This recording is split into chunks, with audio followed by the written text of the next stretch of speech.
Allez, bonjour, bienvenue, nouveau numéro de Megatrend sur Boursorama. Aujourd'hui, on va vous parler des différents scénarios de marché pour 2026, avec ceux, évidemment, qui sont relativement prévisibles, et puis ceux qui pourraient bien nous surprendre. Bonjour Arnaud. Bonjour David. Arnaud Faller, directeur général adjoint chez CPRM. On va commencer par ce qui est attendu, a priori, parce qu'il peut toujours y avoir des surprises. Vous avez cette conviction, et c'est un peu le cas aussi du marché, que la Fed sera au rendez-vous cette année et qu'elle va bien baisser ses taux. Après, restera la question de l'amplitude, mais elle est importante aussi. Oui, donc ce qui est dans le marché, c'est 2 baisses de taux, et il nous semble que oui, il devrait faire ça. Et si d'ailleurs il y a une surprise, peut-être c'est même plutôt 3 baisses de taux. Alors pourquoi ? Parce qu'en fait, vous vous rappelez, la Fed a 2 objectifs, l'inflation et le marché du travail. L'inflation, finalement, elle est relativement sous contrôle, un peu au-dessus. Si on parle du principe que la cible, deux, c'est 2, là, un peu au-dessus, mais elle est 3 mois là. Oui, un peu au-dessus, et puis l'énergie est relativement calme. Vous voyez que même le prix du pétrole, finalement, reste plutôt dans les niveaux assez bas. Et puis, en revanche, le marché du travail, lui, il y a des grandes inquiétudes. L'économie US crée de moins en moins d'emplois, à limite que dans le secteur presque de la santé aujourd'hui. Et malgré la forte croissance en apparence, on a eu oui. 2 trimestres consécutifs entre 3,5 et 4% rythme annualisé. Oui. Ce qui peut paraître surprenant d'avoir aussi peu de création d'emplois. Exactement, surtout qu'en fait, notamment les jeunes ont du mal à s'intégrer dans le marché de l'emploi parce que, évidemment, les sociétés sont en train de développer leur stratégie d'intelligence artificielle, d'augmentation de la productivité via l'ensemble de ces outils. Donc pas d'inquiétude à propos des baisses de taux à venir de la Fed. Peut-être même une bonne surprise, ça dépendra aussi du bras de fer entre le nouveau président de la Fed et Trump. Exactement. Donc le nouveau président sera nommé rentrera en fonction le 15 mai. Et en revanche, il y a une étape intermédiaire qui est importante, c'est est-ce que oui ou non la Cour suprême va invalider ou pas le limogeage de Lisa Cook le 21 janvier. Ça c'est important parce que si elle la valide, on peut se dire que la Fed sera encore plus, on va dire, sous pression. Mais elle a les moyens, la Fed, indépendamment de la pression du président, à cause du marché du travail, de baisser de 2 voire 3 baisses. Et ça, c'est important parce que ça donne la configuration sur l'ensemble des marchés risqués. Et donc, pas d'inquiétude majeure sur le marché obligataire, peut-être une quantification des courbes, c'est-à-dire que les taux longs pourraient monter un peu par rapport aux taux courts, mais pas dans des telles mesures que ça provoquerait des handicaps sur les autres marchés, que ce soit le marché du crédit ou le marché des actions. Bon, dans ce qui est attendu, on sait qu'il y a des élections de mi-mandat pour Donald Trump, élections à suspense, on ne sait pas ce qui va se passer, et donc pour Trump, il y a cette obligation, on sait que les Américains, aux 2 tiers, enfin quasiment 60%, ne sont pas satisfaits de sa politique économique, notamment de la vie chère et du coût de la vie. On peut imaginer un Trump qui soit un peu plus pro-business, en faisant tout pour que les consommateurs soient moins rétifs. Oui, c'est bien ce qu'on a en tête. Avant les élections midterm, il va essayer de faire tout pour regagner son image qui est aujourd'hui un peu détériorée sur l'économie. Donc effectivement, c'est aussi pour ça d'ailleurs, il me semble qu'il n'y aura pas de tension sur la guerre commerciale à nouveau avant les midterms. Potentiellement après, on pourra y revenir. Et sur le front extérieur, pareil. Donc il nous semble que ces interventions, y compris au Venezuela, possibles, l'idée, c'est de faire baisser le prix du baril pour que le ménage américain, quand il va à son service, voit quand même une baisse ou en tout cas un accalmie sur l'ensemble de ses biens.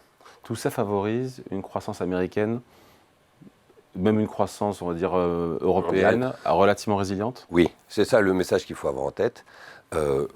Toutes les zones, ça sera plutôt résilient, mais ça sera malgré tout assez faible. Que ce soit aux US, en Chine ou en Europe, on aura une croissance autour de 1, quelque chose comme ça, ou un peu plus. Mais le point important, il nous semble que maintenant, les marchés regarderont évidemment les niveaux de croissance, mais entre 1 ou 1,2, c'est pas ça qui va jouer. Ce qui va jouer, c'est de plus en plus la microéconomie, de plus en plus, pourquoi ? Parce que les indices sont très concentrés, parce que les dynamiques au sein des indices sont de plus en plus très distinctes. Par exemple, aujourd'hui en Europe, on voit bien que toute la sphère autour de la défense monte beaucoup, pas forcément tous les secteurs. Aux États-Unis, l'année dernière, toute la sphère autour de l'IA, celui qui regardait l'indice avec le même œil que 5 ans avant ne voyait pas que ce n'est pas du tout la même composition. Donc on peut dire globalement que la microéconomie l'emporte sur la macroéconomie. Il faut avoir en tête qu'est-ce qu'est la dynamique au sein de l'IA. Et au sein de l'intelligence artificielle et les conséquences. L'IA qui restera un moteur Énorme. toujours. Énorme. Avec des questions sur la rentabilité, sur les milliards et des milliards qui sont investis. Oui. Alors, il restera d'abord un moteur en tant que tel et connexe, c'est-à-dire l'électrification va être, évidemment, c'est un thème qui a été joué sur le marché en 2025, il devra être joué aussi en 2026, mais on voit les conséquences aussi, par exemple, sur les mémoires. Il y a un oligopole sur les mémoires, et donc ça joue aussi sur les smartphones et les PC. Donc il y a trois sociétés dans le monde qui ont quasiment un monopole, donc il y a Micron, Samsung Electronics et HK Hynix. Ils ont monté de presque 50% en quelques mois. Parce que il va falloir regarder tous les oligopoles, les gagnants et les perdants. Et alors, effectivement, pour revenir à votre question sur, oui ou non, les questions sur l'ensemble de l'intelligence artificielle. D'abord, l'appropriation est évidemment énorme. En revanche, la monétisation se pose la question, c'est combien de personnes, et de sociétés surtout, vont effectivement payer. Ça monte, mais c'est à surveiller parce que ça ne monte peut-être pas assez vite. Mais il nous semble que le frein le plus important, ça sera le mur de l'énergie. C'est-à-dire que l'ensemble des data centers vont demander évidemment beaucoup de capacité de gigawatts.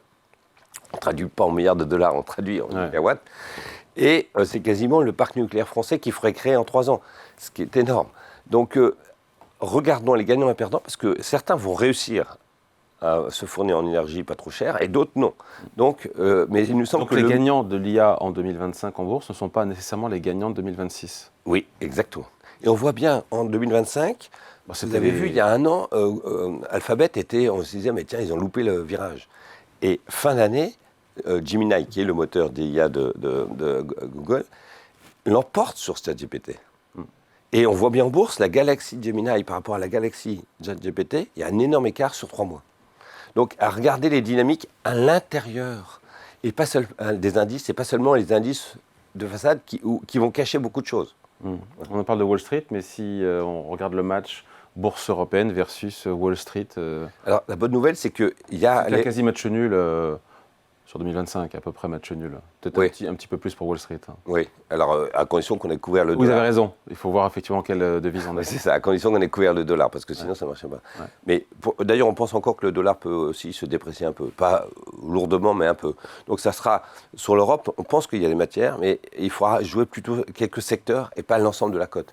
Donc tout ce qui est, effectivement, le plan d'infrastructure en Allemagne va être un catalyseur autour de la défense et autour des sociétés qui profiteront de la défense. C'est la même chose que pour l'intelligence artificielle. Il ne faut pas forcément jouer que les valeurs pures. Il faut jouer celles qui bénéficient aussi. Parce qu'il y a beaucoup de sociétés duales qui bénéficient des commandes publiques pour la défense, mais aussi en bénéficient pour leur métier de base. Et donc, on aime bien CPR, l'ensemble des stratégies autour de l'autonomie stratégique européenne, où il y a une convergence publique-privée qui nous dit qu'il faut maintenant s'autonomiser vis-à-vis du reste du monde, moins dépendre, et donc l'ensemble de stratégies. Donc c'est évidemment la défense, l'industrie, les très grandes banques, parce que c'est évidemment clé, mais la santé et aussi par exemple l'agriculture. Dans ce qui est a priori prévisible ou attendu, ou ce qu'on appelle le scénario central, l'or, qui démarre aussi en trombe, comme il a fini d'ailleurs 2025, restera au centre des attentions? Alors, je pense que c'est encore la classe d'actifs qu'il faut avoir, l'or et les minières. Parce que tout le monde ne peut pas jouer l'or physique. C'est plus facile parfois de jouer les valeurs boursières qui sont cotées. Parce que, en fait, il n'y a pas qu'un seul facteur qui explique la hausse de l'or. Il y a évidemment les achats de bijoux, les banques centrales, mais aussi la crainte sur le dollar, on voit bien, et la crainte que les dettes des pays développés sur les parties longues se propage plus, c'est-à-dire qu'on voit bien ce qui s'est passé au Japon, le 30 ans qui a beaucoup monté, et un jour peut-être il y a des craintes sur les parties très longues des courbes, que ce soit en zone euro ou aux États-Unis. Et là, l'or sera le gagnant. Exactement. Et il nous semble que c'est important parce que ça sera la classe d'actifs de diversification par excellence. Qu'est-ce qui se passe s'il y a une crainte sur les taux longs, très longs, ou sur l'IA? Il y aura un gagnant, c'est l'or.